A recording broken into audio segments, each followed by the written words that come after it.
एक दिन बस में बैठी हुई एक महिला खिड़की से बाहर देख रही थी। बारिश हो रही थी, सड़क पर लोग भागते हुए दिख रहे थे और उसी पल उसके दिमाग में एक अजीब सा ख्याल आया, क्या मैं अपनी जिंदगी बर्बाद तो नहीं कर रही? उसके पास सब कुछ था, एक अच्छा परिवार, 2 प्यारी बेटियां, एक प्यार करने वाला पति, अच्छी सेहत, एक पसंदीदा शहर, और फिर भी भीतर कहीं खालीपन था। वो दुखी नहीं थी, लेकिन पूरी तरह खुश भी नहीं थी। वो सोचने लगी, मैं शिकायत ज्यादा करती हूँ, छोटी बातों पर चिढ़ जाती हूँ और जो मेरे पास है उसकी कद्र कम करती हूँ। अगर मैं सच में खुश रहना चाहती हूँ तो क्या मुझे इसके लिए कुछ करना पड़ेगा? क्या खुशी अपने आप आती है या उसे बनाया जाता है? यहीं से उसकी जिंदगी का एक नया प्रयोग शुरू होता है, 1 साल का प्रयोग, जिसे वो नाम देती है हैप्पीनेस प्रोजेक्ट। कोई हिमालय नहीं, कोई आश्रम नहीं, कोई दुनिया छोड़ना नहीं, बस इसी जिंदगी में, इसी घर में, इसी रोजमर्रा में खुश रहने की कोशिश। वो समझ जाती है कि समस्या ये नहीं है कि उसकी जिंदगी खराब है, बल्कि ये है कि वो अपनी अच्छी जिंदगी को महसूस नहीं कर पा रही। वो एक बात तय करती है, मैं अपनी जिंदगी बदलना चाहती हूँ, बिना अपनी जिंदगी बदले। अब सवाल ये था, खुशी आखिर है क्या? दुनिया के दार्शनिकों, वैज्ञानिकों और लेखकों ने हजारों सालों से खुशी पर लिखा है। किसी ने कहा खुशी जीवन का अंतिम लक्ष्य है, किसी ने कहा हर इंसान जो कुछ भी करता है वो आखिरकार खुशी के लिए ही करता है। लेकिन खुशी की सटीक परिभाषा तय करना आसान नहीं था। वो तय करती है, जैसे संगीत को महसूस किया जाता है वैसे ही खुशी को भी महसूस किया जाता है। जब मन हल्का हो, जब दिल शांत हो, जब अंदर संतोष हो, वही खुशी है। अब दूसरा बड़ा सवाल, क्या इंसान खुद को ज्यादा खुश बना सकता है? शोध बताते हैं कि लगभग 50% खुशी हमारे स्वभाव और जेनेटिक्स से आती है, 10-20% हमारी परिस्थितियों से और बाकी हमारी सोच और आदतों से। इसका मतलब साफ था, हम अपनी आदतों और व्यवहार से अपनी खुशी बढ़ा सकते हैं। यहीं से असली काम शुरू होता है। वो तय करती है कि वो कोई बड़ी बड़ी बातें नहीं करेगी, बल्कि छोटे छोटे कदम उठाएगी, क्योंकि असल जिंदगी छोटे फैसलों से ही बदलती है। वो 1 साल को 12 महीनों में बांटती है और हर महीने एक जीवन क्षेत्र पर काम करने का फैसला करती है। ऊर्जा, रिश्ते, काम, दोस्ती, पैसा, समय, सोच और अंत में संपूर्ण खुशी। लेकिन सबसे पहले उसे समझ आता है, अगर शरीर और मन में ऊर्जा नहीं होगी तो कोई भी बदलाव टिक नहीं पाएगा। इसलिए पहला महीना तय होता है ऊर्जा बढ़ाने का। ऊर्जा केवल शारीरिक नहीं होती, मानसिक भी होती है। थकान सिर्फ शरीर की नहीं, अधूरी जिम्मेदारियां, बिखरा हुआ घर और टाले गए काम भी हमें भीतर से थका देते हैं। वो एक साधारण लेकिन असरदार फैसला करती है, मुझे जल्दी सोना है। नींद को अक्सर हम कमजोरी समझ लेते हैं, लेकिन सच ये है कि नींद हमारी खुशी की नींव है। शोध बताते हैं कि 1 घंटा ज्यादा नींद कई मामलों में ज्यादा पैसे से भी ज्यादा खुशी दे सकती है। शुरुआत में उसे मुश्किल होती है, रात का वक्त उसे सबसे कीमती लगता है, जब सब सो जाते हैं और वो अकेली होती है। लेकिन जब वो जल्दी सोती है तो सुबह खुद ब खुद जल्दी उठ जाती है, तरोताजा महसूस करती है और दिन बेहतर गुजरता है। धीरे धीरे वो समझ जाती है, थकी हुई इंसान अच्छी इंसान नहीं बन सकती। इसके बाद आता है दूसरा फैसला, बेहतर एक्सरसाइज। उसे खेल पसंद नहीं, लेकिन चलना पसंद है। वो तय करती है, परफेक्ट एक्सरसाइज नहीं, बस नियमित एक्सरसाइज। कभी तेज चाल से चलना, कभी हल्का वर्कआउट, कभी बस बाहर निकलकर धूप लेना। उसे एहसास होता है कि चलने से सिर्फ शरीर नहीं, दिमाग भी हल्का होता है। चलते चलते जो विचार आते हैं वे बैठकर नहीं आते। तीसरा बड़ा कदम, घर की अव्यवस्था। बिखरा हुआ घर बिखरे हुए विचारों जैसा होता है। हर जगह फैली चीजें, हर कोने में अधूरापन, ये सब दिमाग से ऊर्जा चूस लेता है। वो अलमारी से शुरू करती है, जो कपड़े पहनती नहीं, जो सिर्फ गिल्ट देते हैं, जो कभी पहनूंगी की श्रेणी में आते हैं, सब बाहर। जैसे जैसे जगह खाली होती है, मन भी हल्का होता जाता है। कम कपड़े लेकिन ज्यादा संतोष। वो समझती है, चीजों की संख्या नहीं, उपयोगिता खुशी देती है। इसके बाद वो उन कामों की सूची बनाती है जिन्हें वो महीनों से टाल रही थी। डॉक्टर की अपॉइंटमेंट, पुराने बिल, ईमेल, छोटे छोटे काम। एक एक कर जब ये काम पूरे होते हैं तो उसे एहसास होता है कि अधूरे काम हमारे दिमाग में लगातार शोर मचाते रहते हैं। जब वे खत्म होते हैं तो शांति आती है। अंत में वो एक दिलचस्प प्रयोग करती है, खुद को ऊर्जावान दिखाने का। वो सीधी चलती है, आवाज में उत्साह लाती है, चेहरे पर हल्की मुस्कान रखती है। अजीब बात यह है कि शरीर को एक्ट करने से मन सच में वैसा ही महसूस करने लगता है। वो सीखती है, कभी कभी भावना व्यवहार से नहीं, व्यवहार भावना से पैदा होती है। पहले महीने के अंत तक वो ये नहीं कहती कि उसकी जिंदगी बदल गई है, लेकिन वो ये जरूर कह सकती है, अब वो कम थकी हुई है, थोड़ा ज्यादा जागरूक है और खुद के प्रति थोड़ी ज्यादा ईमानदार है। और यही है खुशी की असली शुरुआत, खुद पर ध्यान देना बिना खुद को दोष दिए। पहले महीने के बाद उसे ये साफ महसूस होने लगा कि खुशी कोई जादुई एहसास नहीं है, बल्कि रोज के छोटे व्यवहारों का नतीजा है। ऊर्जा थोड़ी बढ़ी थी, दिमाग थोड़ा हल्का था और अब वो अगले महीने के लिए तैयार थी। दूसरा महीना उसने एक ऐसे रिश्ते को समर्पित किया जो जिंदगी की नींव होता है, पति पत्नी का रिश्ता। उसने महसूस किया कि शादी में बड़ी समस्याओं से ज्यादा छोटी छोटी बातें दूरी पैदा करती हैं। थकी हुई आवाज, ताने भरे शब्द, बिना सुने जवाब देना, यही चीजें रिश्तों को धीरे धीरे खोखला कर देती हैं। वो अपने पति से प्यार करती थी, इसमें कोई शक नहीं था, लेकिन क्या वो उस प्यार को रोजमर्रा में दिखा भी रही थी? उसने खुद से एक ईमानदार सवाल पूछा, क्या मैं उस इंसान के साथ वैसा व्यवहार करती हूँ जैसा मैं चाहती हूँ कि मेरे साथ किया जाए? उसने तय किया कि इस महीने वो प्यार को याद रखने की कोशिश करेगी, प्यार को मानकर नहीं चलेगी, बल्कि उसे व्यवहार में लाएगी। सबसे पहला फैसला, लड़ाई सही तरीके से करना। लड़ाई हर रिश्ते में होती है, लेकिन गलत तरीके से की गई लड़ाई रिश्ता तोड़ती है। वो अक्सर गुस्से में पुरानी बातें निकाल लाती थी, आवाज ऊंची कर लेती थी और सामने वाले को दोषी साबित करने में लग जाती थी। अब उसने कुछ नियम बनाए, जब गुस्सा आए तो अपमान नहीं, जब बहस हो तो मुद्दे पर, और सबसे जरूरी, जीतने की कोशिश नहीं। उसे समझ में आया कि रिश्ते में जीतने का मतलब अक्सर दोनों का हारना होता है। दूसरा फैसला, छोटी छोटी शिष्टाचार की बातें। वो सोचती थी कि घर में प्लीज और थैंक यू की जरूरत नहीं होती, लेकिन जब उसने ध्यान दिया तो पाया कि बाहर वालों से वो ज्यादा सभ्य थी, अपनों से नहीं। अब वो जानबूझकर धन्यवाद कहती, सराहना करती और छोटी मदद के लिए भी आभार जताती। अजीब बात ये थी कि इससे माहौल तुरंत बदलने लगा। तीसरा फैसला, प्यार को दिखाना, न कि सिर्फ महसूस करना। वो मानती थी कि प्यार अंदर है, दिखाने की जरूरत नहीं, लेकिन उसने सीखा कि अनकहा प्यार अक्सर अनदेखा रह जाता है।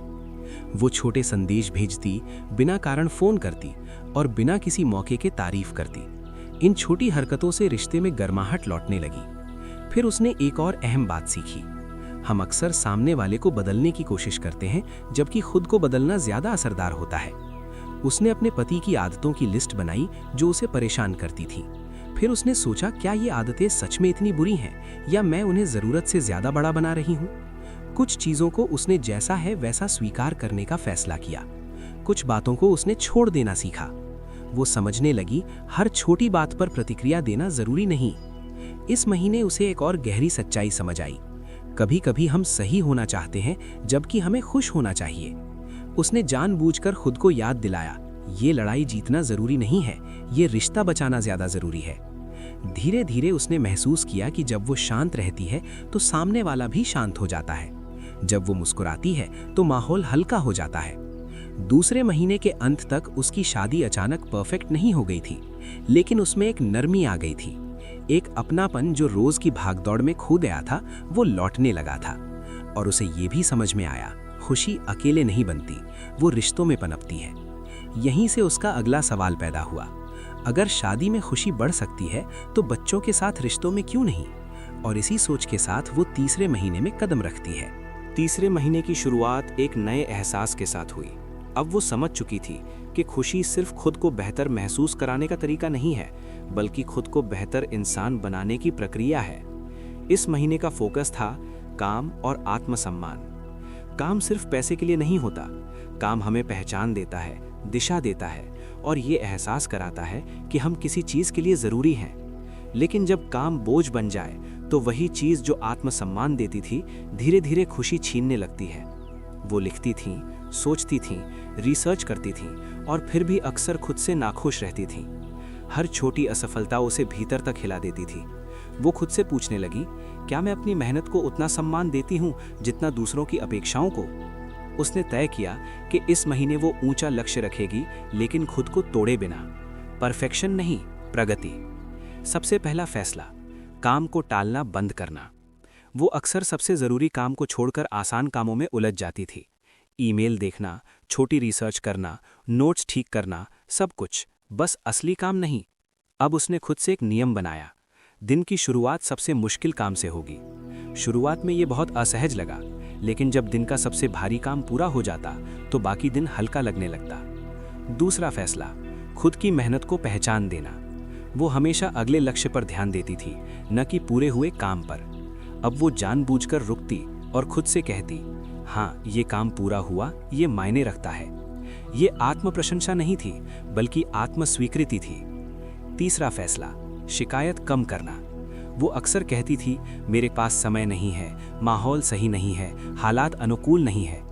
अब उसने देखा कि ये वाक्य सिर्फ बहाने थे। काम कभी भी परफेक्ट परिस्थिति में नहीं होता। उसने तय किया, जो है उसी में काम करना है। धीरे धीरे उसने महसूस किया कि काम से डर तब लगता है जब हम खुद से बहुत ज़्यादा अपेक्षा रखते हैं। जब लक्ष्य बहुत भारी हो जाता है तो दिमाग उसे टालने लगता है। इसलिए उसने काम को छोटे छोटे हिस्सों में तोड़ दिया। एक पैराग्राफ, एक पेज, एक विचार, छोटे कदम, लेकिन रोज। तीसरे महीने में उसे ये भी समझ में आया कि तुलना खुशी की सबसे बड़ी दुश्मन है। दूसरों की उपलब्धियां देखकर खुद को छोटा महसूस करना और अपनी मेहनत को कम आंकना, ये आदत उसे भीतर से खोखला कर रही थी। अब जब वो तुलना करती भी तो खुद को याद दिलाती, हर इंसान की यात्रा अलग होती है। काम के साथ साथ उसने अपने रवैये पर भी काम किया। उसने खुद से एक सवाल पूछा, क्या मैं अपने काम को बोझ समझती हूँ या अवसर? जब उसने काम को अवसर की तरह देखना शुरू किया तो तनाव थोड़ा कम हो गया। महीने के अंत तक उसका काम अचानक आसान नहीं हो गया था, लेकिन उसका रिश्ता अपने काम से बदलने लगा था। अब वो काम से भाग नहीं रही थी, वो काम में खुद को खोज रही थी। और उसे ये एहसास हुआ, खुशी उस काम में होती है जिसमें हम खुद को ईमानदारी से लगाते हैं। अब अगला सवाल सामने था, अगर काम में संतुलन जरूरी है तो क्या जिंदगी में हल्कापन भी उतना ही जरूरी नहीं? इसी सोच के साथ वो चौथे महीने की ओर बढ़ती है। चौथे महीने की शुरुआत उसने एक सरल लेकिन गहरे विचार से की। क्या मैं जिंदगी को जरूरत से ज्यादा गंभीरता से ले रही हूँ? काम, रिश्ते, जिम्मेदारियां, सब कुछ सही होना चाहिए, ये सोच उसे लगातार तनाव में रखती थी। वो हर छोटी गलती को बड़ी समस्या बना देती थी और यही आदत उसकी खुशी को हल्का नहीं होने देती थी। इस महीने का लक्ष्य था जिंदगी को थोड़ा हल्का लेना। सबसे पहले उसने खुद की गंभीरता पर ध्यान दिया। वो अक्सर बच्चों को डांट देती थी जबकि गलती बहुत छोटी होती थी। दूध गिर जाना, खिलौने बिखर जाना, देर से तैयार होना, ये सब बातें उसे परेशान कर देती थीं। अब उसने खुद से एक सवाल पूछा, क्या ये बात 5 साल बाद भी मायने रखेगी? अक्सर जवाब नहीं होता था। तो फिर अभी इतना गुस्सा क्यों? उसने तय किया कि वो छोटी बातों पर हंसने की कोशिश करेगी। जब बच्चा गलती करे तो पहले मुस्कुराएगी, बाद में समझाएगी। ये बदलाव आसान नहीं था। पुरानी आदतें तुरंत नहीं बदलती। कई बार वो फिर वही करती, आवाज़ ऊंची, चेहरा सख्त। लेकिन अब फर्क ये था कि वो खुद को पहचान लेती थी और यही पहचान बदलाव की शुरुआत थी।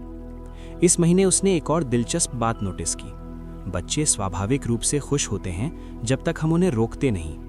वे छोटी चीज़ों में आनंद ढूंढ लेते हैं। एक डिब्बा, एक रंग, एक कहानी, सब कुछ उनके लिए उत्सव होता है। वो सोचने लगी, कब हमने ये क्षमता खो दी? उसने जानबूझकर बच्चों के साथ खेलने का समय तय किया। फोन दूर रखा, काम छोड़ा और पूरी तरह मौजूद रही। पहले उसे लगा कि यह समय बर्बाद हो रहा है, लेकिन बाद में उसे महसूस हुआ कि यही समय उसकी ऊर्जा लौटाता है। हंसी, खेल और मूर्खता, ये सब जिंदगी के लिए उतने ही जरूरी हैं जितनी अनुशासन और योजना।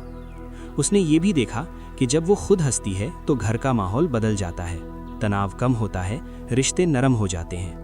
चौथे महीने में उसने एक और आदत पर काम किया, खुद पर तंज कसना बंद करना। वो अक्सर खुद को ही नीचा दिखाती थी, मजाक में, लेकिन बार बार। अब उसने समझा कि दिमाग मजाक और सच में फर्क नहीं करता। उसने खुद से सम्मान से बात करना शुरू किया। गलती पर खुद को गाली नहीं, बल्कि सीख दी। महीने के अंत तक वो ये नहीं कह सकती थी कि वो हमेशा हल्की हो गई है, लेकिन उसने ये जरूर महसूस किया कि जिंदगी बोझ कम और अनुभव ज्यादा लगने लगी है। उसे समझ आया, खुशी गंभीरता में नहीं, संतुलन में होती है। और अब अगला कदम सामने था। अगर जिंदगी में हल्कापन जरूरी है तो क्या खेल और मज़ा भी उतना ही ज़रूरी नहीं? इसी सोच के साथ वो 5वें महीने की ओर बढ़ती है। 5वें महीने में उसने खुद से एक ऐसा सवाल पूछा जिसे बड़े होने के बाद लोग शायद ही पूछते हैं। मैं आखिरी बार कब सिर्फ मज़े के लिए कुछ कर रही थी? जिंदगी जिम्मेदारियों से भर चुकी थी।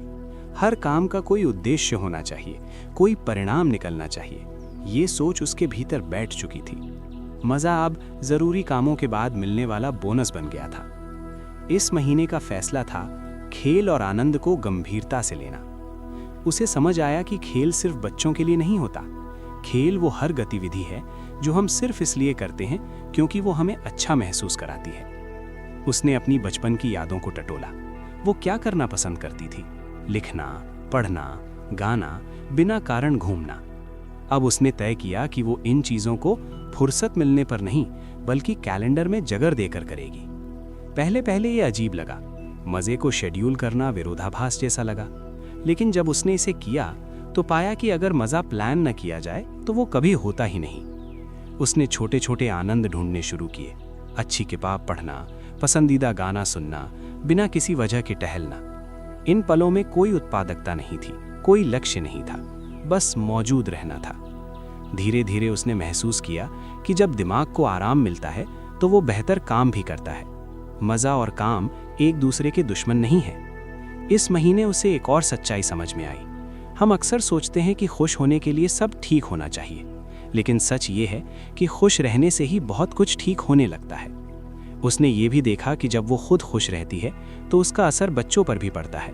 वे ज़्यादा हंसते हैं, ज़्यादा खुलते हैं। 5वें महीने के अंत तक उसने एक नई आदत बना ली थी, खुद को खुशी के लिए दोषी महसूस न करना। अब अगला सवाल सामने था, अगर खुशी अकेले महसूस नहीं की जाती तो दोस्ती का इसमें क्या रोल है? और इसी सोच के साथ वो 6ठे महीने की ओर बढ़ती है। 6ठे महीने में उसका ध्यान उन लोगों की ओर गया जिनके बिना खुशी अधूरी होती है, दोस्त। वो समझने लगी थी कि खुशी सिर्फ भीतर की अवस्था नहीं है बल्कि संबंधों से जुड़ा हुआ अनुभव है। उसे ये स्वीकार करना पड़ा कि व्यस्तता के नाम पर उसने कई दोस्तियों को धीरे धीरे पीछे छोड़ दिया था। कभी कॉल करने का समय नहीं मिला, कभी मिलने की योजना टलती रही और कभी लगा कि वे समझ जाएंगे। लेकिन सच ये था कि दोस्ती अपने आप नहीं चलती। जैसे पौधों को पानी चाहिए वैसे ही रिश्तों को ध्यान चाहिए। उसने तय किया कि इस महीने वो दोस्ती को प्राथमिकता देगी। कोई बड़ा आयोजन नहीं, कोई भारी प्लान नहीं, बस संपर्क। उसने पुराने दोस्तों को फोन किया जिनसे सालों से बात नहीं हुई थी। शुरुआत में उसे झिझक हुई, क्या वे अजीब महसूस करेंगे? लेकिन हर बातचीत के बाद उसे लगा कि ये डर बेवजह था। लोग खुश होते हैं जब कोई उन्हें याद करता है। उसने ये भी महसूस किया कि दोस्ती सिर्फ गहरी बातचीत से नहीं बनती बल्कि छोटी छोटी मुलाकातों से भी बनती है। एक कॉफी, एक मैसेज, एक साथ टहलना, यही असली जुड़ाव है। इस महीने उसने एक और अहम बात सीखी, हर दोस्ती बराबर नहीं होती और ये ठीक है। कुछ दोस्त दिल के बहुत करीब होते हैं, कुछ सिर्फ हंसी के लिए होते हैं, कुछ मुश्किल वक्त के लिए। हर दोस्त से सब कुछ पाने की उम्मीद रखना रिश्तों को बोझिल बना देता है। अब उसने दोस्तियों को वैसे ही स्वीकार करना शुरू किया जैसी वे हैं। उसने ये भी देखा कि जब वो खुद पहल करती है तो रिश्ते ज्यादा जीवित रहते हैं। इंतजार करने से दोस्ती नहीं बढ़ती। धीरे धीरे उसके जीवन में एक गर्माहट लौटने लगी, हंसी, साझा यादें और अपनापन।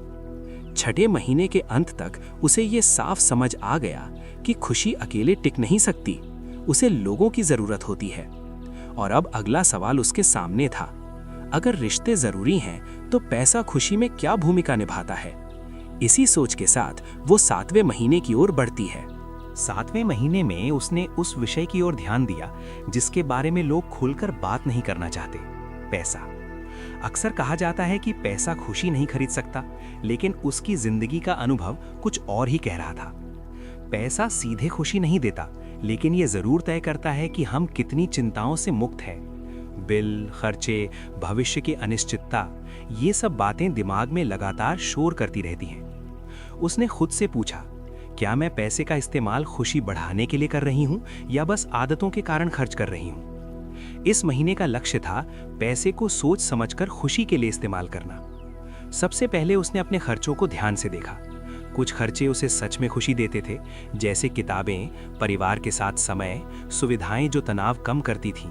लेकिन कई खर्चे सिर्फ आदत थे, बिना सोचे समझे खरीदारी और बाद में पछतावा। उसने तय किया कि वो कम लेकिन सही खर्च करेगी। ऐसी चीजों पर पैसा लगाएगी जो रोज की जिंदगी को आसान या आनंदमय बनाए। उसने ये भी समझा कि पैसा बचाने का मतलब कंजूसी नहीं है। असल समझदारी ये है कि हम जानें कहाँ खर्च करने से खुशी बढ़ती है और कहाँ नहीं। इस महीने उसने एक दिलचस्प प्रयोग किया। उसने कुछ पैसे जानबूझकर दूसरों पर खर्च किए। तोहफे, मदद, छोटे सरप्राइज, और परिणाम चौंकाने वाला था। दूसरों के लिए किया गया खर्च खुद पर किए गए खर्च से ज्यादा संतोष दे रहा था। उसे एहसास हुआ कि उदारता खुशी को कई गुना बढ़ा देती है। उसने एक और अहम बात सीखी। पैसा तनाव तभी बनता है जब हम उसे अनदेखा करते हैं। अब वो अपने खातों, बजट और भविष्य की योजनाओं को टालती नहीं थी। स्पष्टता से डर कम होता है। 7वें महीने के अंत तक उसका बैंक बैलेंस अचानक नहीं बढ़ा था, लेकिन उसका पैसे से रिश्ता बेहतर हो गया था। अब पैसा उसे नियंत्रित नहीं कर रहा था। वो पैसे का इस्तेमाल अपनी जिंदगी को बेहतर बनाने के लिए कर रही थी। और अब अगला सवाल सामने था। अगर रोजमर्रा की चीजों से खुशी मिल सकती है, तो क्या हमें जिंदगी से ऊपर भी देखना चाहिए? इसी सोच के साथ वो 8वें महीने की ओर बढ़ती है। 8वें महीने में उसका ध्यान अचानक रोजमर्रा की छोटी समस्याओं से ऊपर उठने लगा। काम, पैसा, रिश्ते सब अपनी जगह जरूरी थे, लेकिन कहीं ना कहीं वो ये महसूस कर रही थी कि जिंदगी सिर्फ यहीं तक सीमित नहीं है।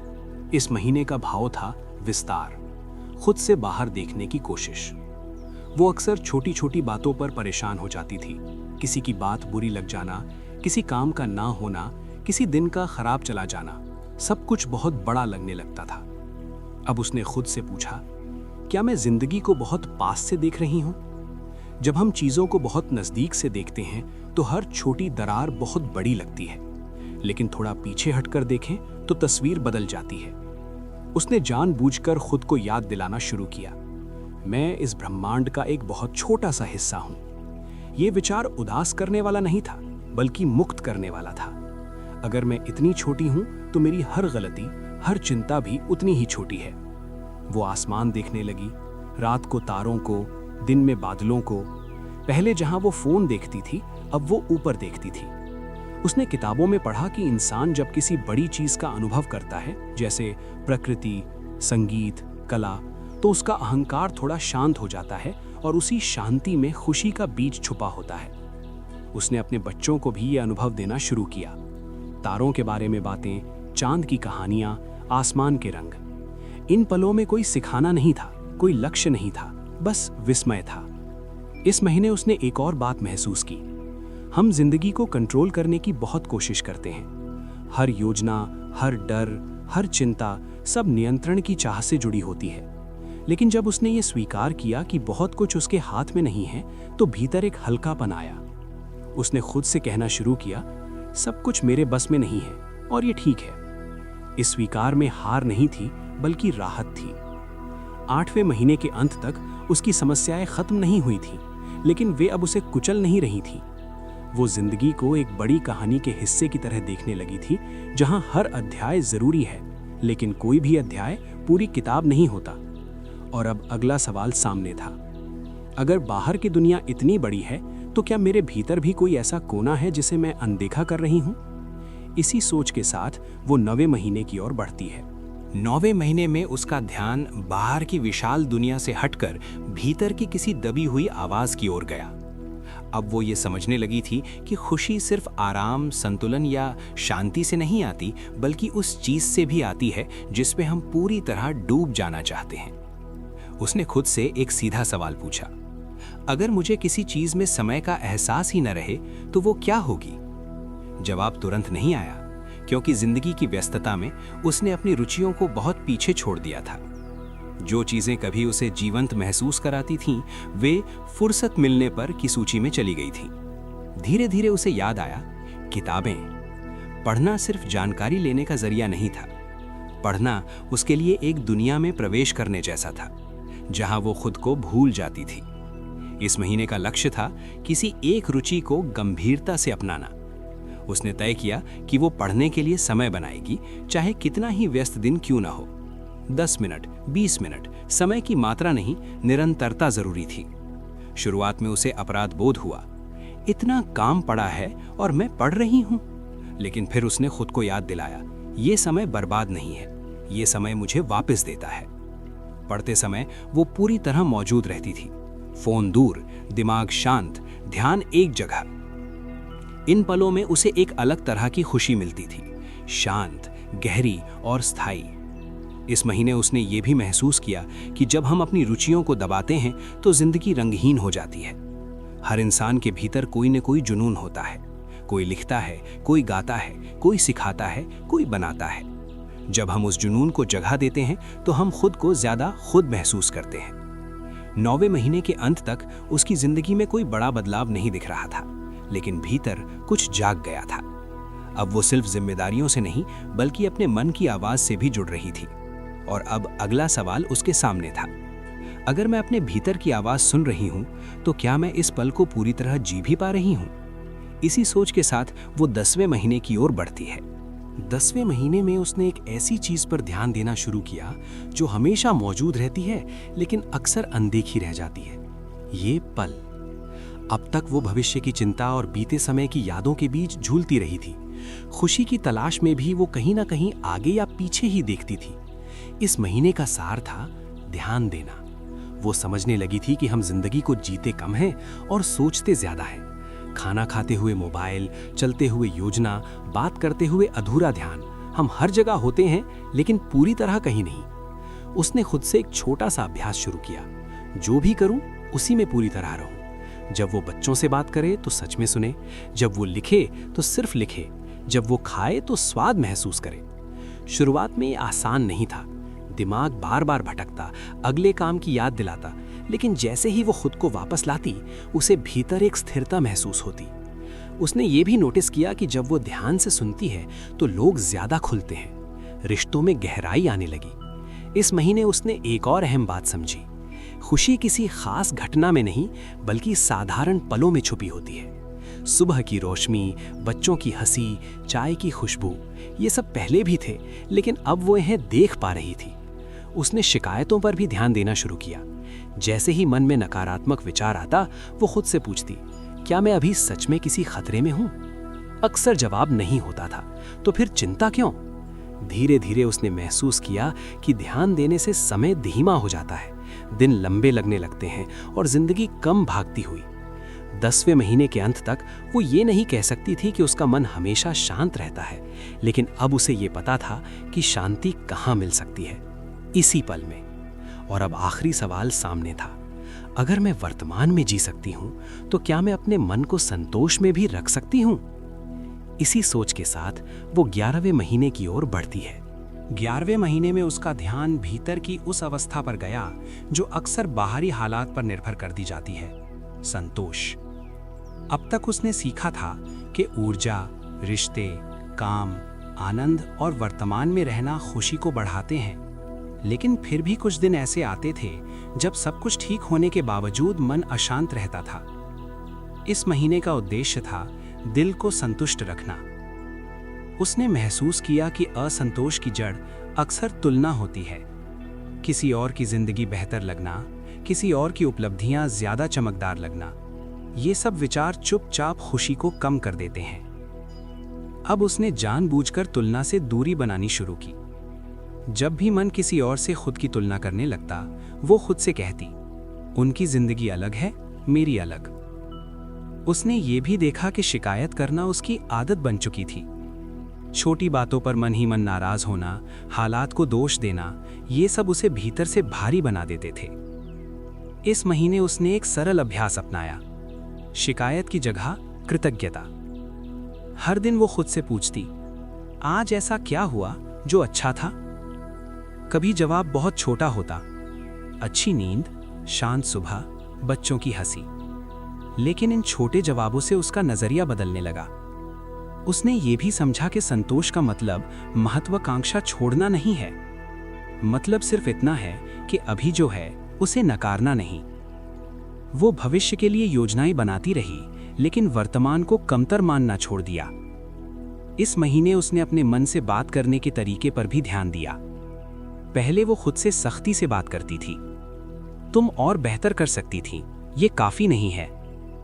अब उसने उस आवाज को नरम किया, गलतियों पर डांट नहीं, समझ। धीरे धीरे उसे महसूस हुआ कि जब मन संतुष्ट होता है तो खुशी अपने आप ठहर जाती है। 11वें महीने के अंत तक उसकी जिंदगी में कोई चमत्कार नहीं हुआ था, लेकिन अब उसका दिल कम बेचैन था। वो ये समझ चुकी थी, खुशी सिर्फ पानी से नहीं, स्वीकार करने से भी आती है। और अब आखिरी महीना सामने था, जहां उसे ये देखना था कि क्या वो इन सब सीखों को एक साथ जी सकती है। इसी सोच के साथ वो 12वें और अंतिम महीने की ओर बढ़ती है। 12वां महीना उसके लिए किसी नई शुरुआत जैसा नहीं था, बल्कि पूरे साल का आईना था। अब चुनौती ये नहीं थी कि कुछ नया किया जाए, बल्कि ये थी कि पूरे साल सीखी गई बातों को एक साथ जिया जाए। इस महीने का उद्देश्य था पूर्णता नहीं, निरंतरता। उसने समझ लिया था कि खुशी कोई स्थायी अवस्था नहीं है जिसे एक बार पा लिया और कहानी खत्म। खुशी एक अभ्यास है जो रोज दोहराया जाता है। अब उसके दिन पहले जैसे ही थे, वही परिवार, वही काम, वही जिम्मेदारियां, लेकिन देखने का नजरिया बदल चुका था। जब वो थकती थी तो खुद को दोष नहीं देती थी, जब गुस्सा आता था तो खुद को पहचान लेती थी, जब गलती होती थी तो खुद से लड़ने के बजाय सीख लेती थी। उसने ये स्वीकार कर लिया था कि हर दिन अच्छा नहीं होगा, कुछ दिन भारी होंगे, कुछ दिन उलझे हुए, लेकिन इसका मतलब ये नहीं कि जिंदगी गलत दिशा में जा रही है। वो अब ये समझ चुकी थी, खुशी का मतलब हर समय मुस्कुराना नहीं, बल्कि हर भावना के साथ ईमानदार रहना है। इस आखिरी महीने में उसने पीछे मुड़कर देखा। क्या वो परफेक्ट बन गई थी? नहीं। क्या उसकी जिंदगी बदल गई थी? बाहर से नहीं, लेकिन भीतर एक बड़ा बदलाव आ चुका था। अब वो छोटी चीजों को नोटिस करती थी। अब वो रिश्तों में जीतने के बजाय समझने की कोशिश करती थी। अब वो काम को अपनी पहचान का दुश्मन नहीं, हिस्सा मानती थी। सबसे बड़ी सीख ये थी कि खुशी बाहर कहीं नहीं है। वो ना किसी नई नौकरी में है, ना किसी बड़ी सफलता में, ना किसी आदर्श परिस्थिति में। खुशी वहीं है जहां आप अभी हैं, अगर आप उसे देखने को तैयार हैं। उसने ये भी जाना कि हर इंसान का हैप्पीनेस प्रोजेक्ट अलग होगा। जो एक के लिए काम करता है वो दूसरे के लिए जरूरी नहीं, लेकिन कोशिश करना हर किसी के लिए जरूरी है। क्योंकि बिना कोशिश के हम बस दिन गुजारते रहते हैं और कोशिश के साथ हम दिन जीने लगते हैं। साल के अंत में वो किसी ऊंचे पहाड़ पर खड़ी नहीं थी, ना ही उसने कोई महान उपलब्धि हासिल की थी। वो बस अपने ही जीवन में ज्यादा मौजूद थी, और यही उसके लिए सबसे बड़ी जीत थी। वो अब ये जान चुकी थी, खुशी का मतलब जिंदगी बदलना नहीं, बल्कि जिंदगी को वैसे ही स्वीकार करना है जैसी वो है, थोड़ी अस्त व्यस्त, थोड़ी अधूरी, लेकिन पूरी तरह हमारी। और यहीं उसका हैप्पीनेस प्रोजेक्ट खत्म नहीं होता, बल्कि यहीं से हर दिन फिर शुरू होता है। अगर आपको ये ऑडियो बुक पसंद आई हो, अगर इस कहानी का कोई भी हिस्सा आपको आपकी जिंदगी की याद दिलाए, तो इसे लाइक करें, शेयर करें और चैनल को सब्सक्राइब करें, क्योंकि शायद आपका खुद का हैप्पीनेस प्रोजेक्ट आज से ही शुरू हो सकता है। धन्यवाद।